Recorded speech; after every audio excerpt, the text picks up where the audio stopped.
అతిలోక సుందరి శ్రీదేవి కుమార్తె Jahnavi Kapoor bye friends వ్యవహారంలో ఎక్కువగా వార్తల్లో నిలుస్తుంది.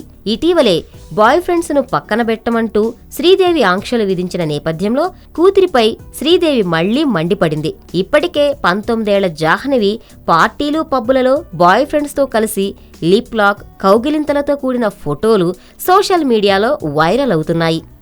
ప్రముఖ రాజకీయ నాయకుడు సుశీల్ కుమార్ షిండే మనవడు శిఖర్ పహారియాతో జాహ్నవి లవ్లో పడినట్లు తెలుస్తుంది. ఇటీవల ఓ కార్యక్రమానికి జాహ్నవి తన లవర్ శిఖర్తో పాటు తల్లిదండ్రులతో కలిసి ఒకే కారులో రావడం బాలీవుడ్లో హాట్ టాపిక్ గా మారింది. కూతురు ప్రేమకు శ్రీదేవి గ్రీన్ సిగ్నల్ ఇచ్చిందంటూ సినీ జనాలు భావిస్తున్నారు. ఈ నేపథ్యంలో మరో ట్విస్ట్ ఏంటంటే జాహ్నవి అక్షత్ రాజన్ అనే మరో కుర్రాడితో చాలా సన్నిహితంగా ఉన్న ఫోటోలు బయటకు రావడంతో శ్రీదేవికి చిర్రెత్తుకొచ్చింది.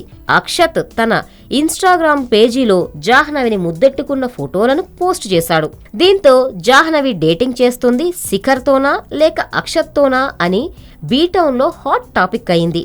దీంతో శ్రీదేవి కూడా ఇంతకీ ఎవరితో డేటింగ్ చేస్తున్నావమ్మా అంటూ సీరియస్ గా నిలదీసినట్లు టాక్ వస్తుంది. మరి శ్రీదేవి మాట జాహ్నవి వింటుందో, సినిమాల్లో అమ్మ పలుకులు విని రాణిస్తుందో, లేదంటే బాయ్ ఫ్రెండ్స్ తో సరిపెట్టుకుని పెళ్లి చేసుకుంటుందో తెలియాలంటే వేచి చూడాల్సిందే.